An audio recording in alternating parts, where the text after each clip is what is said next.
So you know that phrase that people use at work? You know what? That could have been an email. Well, a lot of relationship conversations could have been a text. And when we as couples don't realize that and lean into that, we can really end up wasting the precious, precious, sometimes rare, quiet moments we actually have alone together to spend on logistics.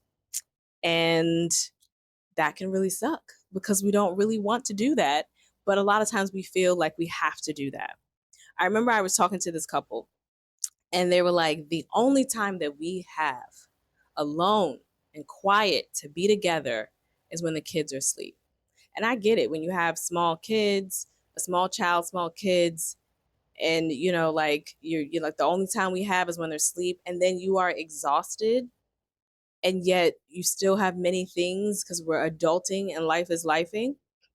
It's like that's all we get. That's all we have. I said, okay, well, first of all, a little aside, that wasn't really true because we found other pockets of time that they didn't realize they had. But this we're gonna go with how they felt initially, and that's how they felt. This is the only time we have, and we're exhausted. I said, okay, well, what do you do with that time? And they're like, well, honestly, and a conversation that starts like, honestly, I already know they're feeling like this isn't the right answer, which there is no right answer, but this is like the real answer. And they're like, we plop down, we get on that bed, we're tired. Maybe I'm washing my face in the bathroom, maybe he's on the bed, or vice versa. And I'm like, okay, the school newsletter just came in.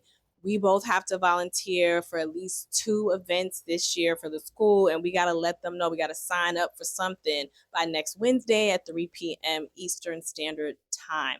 And I was supposed to call the plumber about, I know that drip that we're having in the sink in the guest bathroom, but I forgot to do it. And so can you just do it? Because what I'm going to do is I'm going to reschedule the dentist appointment for the kids because I wanted those dentist appointments to happen back to back so that I could just get them out the way instead of doing it in the same week or different days. It was just too much.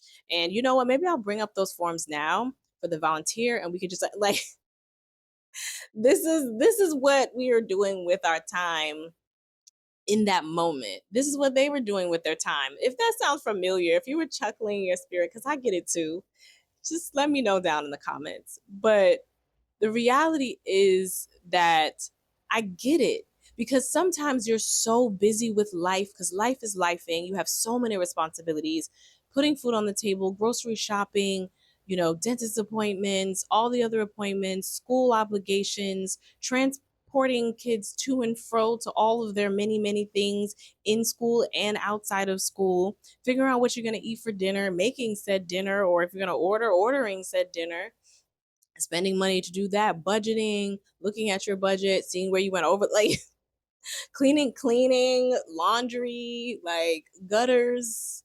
I don't know. It's just many, many things, even outside of the home too. Work, as I didn't even say work, organizations, try to be cool with your friends, hang out. It's the whole thing. So when you do get time together, there are things that have to get done. We're grown people. We all have responsibilities. Stuff, bills have to get paid. Things have to get done. And it can feel like the only time that we can talk about these things that we have to get done is in these slivers of time that we get together when we're not managing our children or managing something else that's going on in our lives. But what that robs you of is when you do have those rare opportunities, you want to connect, you don't really want to have a staff meeting. And it can make the issue is that it can make our time together, our precious, precious time together, so precious. It makes it feel like a job, like you're managing a job or you're having a business meeting instead of having connection time. So what do we do? What do we do? So I'm going to share what we do. And this is very similar to also what I coach other couples through. Everybody doesn't do what I do, but they create some type of flow or system that works for them. So here's the idea, right? Before we talk about the how, we do it and how you could do it too if this resonates. If you want to create more physical space and time for connection, as well as mental space and time and connection. So it's not just like if you have the time that you're getting, the mental space is on responsibilities and errands and not on connection. We don't want that either. So the idea is that we are extracting some of this admin work. These administrative tasks and moving them to an asynchronous space, right? And so I said in the beginning of this, like a lot of conversations could have been a text. So this is the relationship equivalent of that could have been an email. I love that phrase, y'all. I'm not even in corporate. I have no reason to use it, but I just love it because it's saying that we had an in-person meeting with for something that could have been an email. So the in-person meeting was actually unnecessary and people feel like their time gets wasted. We do this to ourselves in relationship. Let's stop. Let's stop. Okay. So yeah, the extracting of the responsibility stuff. So for us, we use a few things. We have a shared calendar, but I'll be honest, Austin doesn't always look at that calendar. Okay. We have shared notes, okay? And even when I had an Android, we were able to share notes. So even though it seems like it's an app that's on both Android and Apple. Now that I have an iPhone, we both have it, but we could use it before too. Excuse me. So we use shared notes, and I'm going to tell you what we use them for, how we use them in a second. Shared notes, text messages, and voice notes. And we have some apps that we also use to share certain information. But yeah, those are our things. We have a shared calendar, but like I said, I don't really manage it like that. Um, I manage it, but he doesn't really look at it like that. So shared notes. We use shared notes for like appointment stuff. If appointments that we need to make, and I use the little check box. We always stay using a little checkbox thing. So when the appointments are made, we could just check it off and both of us can see it. We also use shared notes for grocery lists. Also has a new app since we've been out here that's using for groceries lists, because he takes care of the logistics of all of the food stuff anyway. And I love that for him, and I love that for me, very much so. So, but we have for a long time used shared notes for our grocery list. Again, with the checklist, you can check stuff off, and our menus for the week, what we're gonna eat. We put our ideas in there. And we also use it for miscellaneous bills and financials. So you have your bills that you always know are going to come out, but then sometimes you're like, oh, we got to pay this thing that randomly, or we got to pay this. And so we'll put the list, and we'll put the amount, and we'll put the due date. And as you know, we know who has financial responsibility for what, but when it's done, we check it off. And those things become, asynchronous. We also use, I think I've said, the debit and credit app. We use that for like kind of our daily registry around the money. And we have spreadsheets. We use Google Sheets and things, but that's for like our budget and our bills and stuff like that. So we know we can always check in with that. And we also use Google Sheets, also for his training, right? For the weekly, what's going where for weekly stuff. And I have access to be able to see that. So that takes a lot of logistical things off of our plate. And sometimes if we need something in real time, we will just text or voice note it. Like, hey, I just signed up Sovereign for swim on this day at this time. Hey, I just signed up Sovereign. It might be a voice note, because for me, if I'm sending a text, I usually have to stop, pay attention, text, versus a voice note where I can be doing something, do a voice note real quick, and then be done with it. Now he knows what's up. That takes so much off of our plate. Now, I'm not out here perpetrating a fraud. This does not mean that we never talk responsibilities or logistics in person or have a conversation, but it's usually real quick. It's usually like a quick check-in thing. Like, oh yeah, I had to change. I didn't tell you I had to change the appointment from Tuesday to Wednesday for Sovereign. Oh, okay, yeah, cool. The end. Conversation done. We're not going into a whole bunch of depth, because the reality is that a lot of those things do not require depth. They're more information, and sometimes things needs to be signed. So if something needs to be signed, hey, voice note, text message, hey, newsletter just came in. We got to sign it by Wednesday at 3 p.m. I already signed it, I sent it to your, forwarded it to your email. Now the person knows. Now, if you have a forgetful spouse, in passing, you could always be like, hey, just did you get a chance to do the thing? You can have a quick reminders, but you're not having a full-on conversation about the logistics. This also helps because sometimes you're so busy that you start to compile the things. You're like, got to talk about this. Okay, we also got to talk about this. We need to talk about this too. We need to make sure we talk about this. I also want to talk about this. And so you about 7 to 8 things now on the course of 4 days that you have to talk about. So when you finally get time together on the fifth day, it's like, and your partner's like, what the heck? And you're exhausted and you're overwhelmed because it feels like a lot. But if you have shared it asynchronously throughout the week, send a voice note about the dentist appointment reschedule, or hey, now I'm going to pick them up, on Wednesday instead of you, and you send a quick text message, or like, then it doesn't have to be something that compiles in your brain. These are the things that are taking up our mental space. It's taking up all of our mentals, and we think we have to have a conversation about it, but it's not that deep. Those things are not that deep. That, I feel, is the discerning factor. Like, does this require depth in conversation or does it not? Can help you discern, could this be a text or you in an app or a shared app or notes or something like that? Does it really require a conversation? And a lot of times the logistical things do not. Sometimes they may, but a lot of times they do not. Because you sometimes you think if you got to get your partner's buy-in or get his input or her input, that it can't be a text. Like, I send voice notes all the time. Like, so I think I'm going to sign up for the potluck on Tuesday. What do you want to sign up for? And it might be like, I will send a screenshot of the options, boop, and you just send text. Oh, okay, number 3. I'll do number 3. Okay, great. Now it's done, and all we have to do is sign the papers for the school form. Like, is such a game changer because of the space that it creates. So I'm encouraging you, as we're having this conversation, to think about too, as I have and continue to do, because sometimes we just don't have time to even think about this because our mental space is taken up with too much stuff.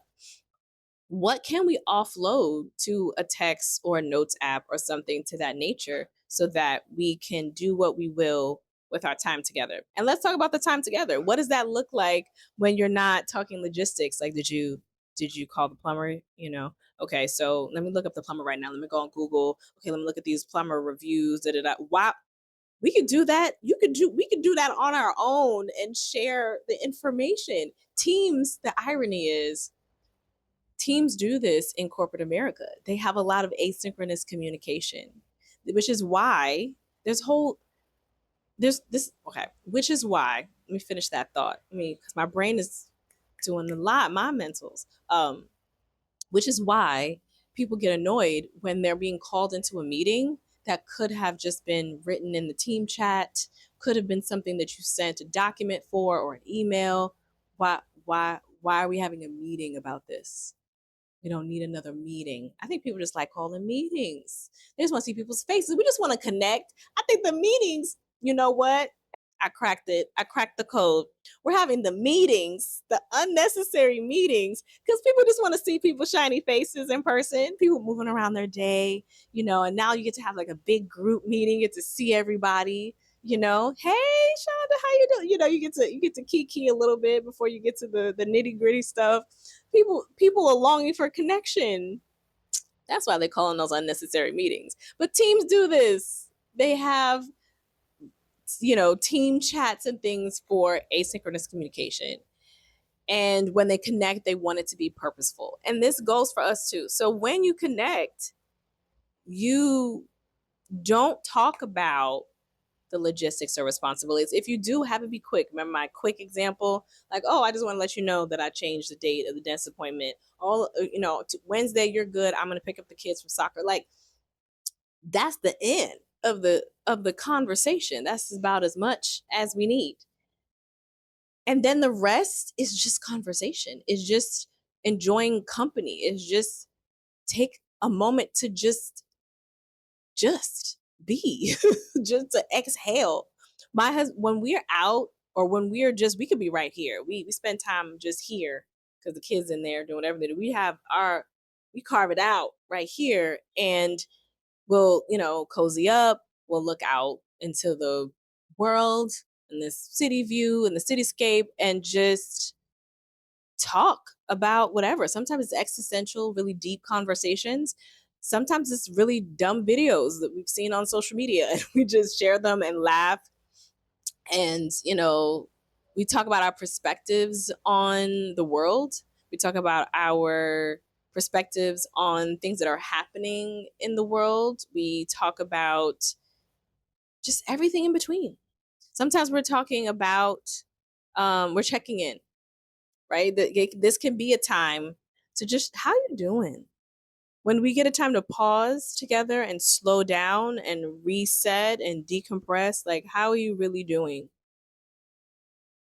Is there any support that you need, this week that you feel like you're not getting, or, um, we'll do a check-in. Now, every conversation isn't a check-in. It's not like, now this is our time to check in. It's organic. We just check in with each other, seeing how we're doing.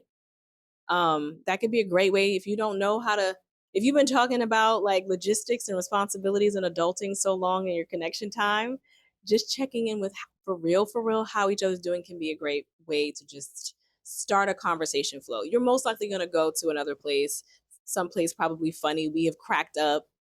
Sometimes we don't say much at all. We'll enjoy a beverage, we'll cuddle up, we'll look out into something, we'll listen to something together, we'll listen to music, but it's our time. If we're going somewhere out where we're doing something active, we're in that space doing something active.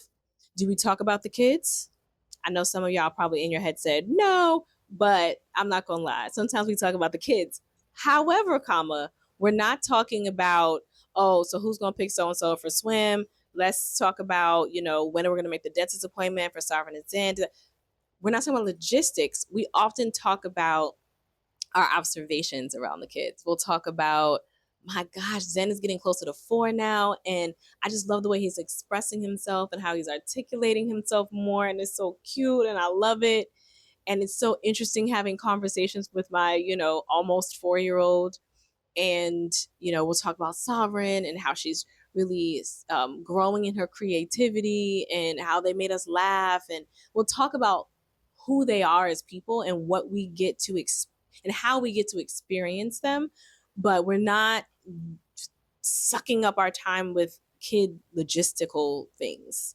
No. Mm-mm. That's like rare, and again, if we do, it's a quick thing. So we talk about everything, or we talk about not much at all, and we're just being together. That's what the connection is. So then when we have to go back to adulting, we can, because it's just, we can just be Osas and Imani. We could just be us. We could just be here. I feel like we need that as human beings, and definitely as human beings in partnership. We need to just be, because before we were all the things. Before we were corporate this, supervisor that, coach this, trader this, business owner this, parent this. We were just ourselves.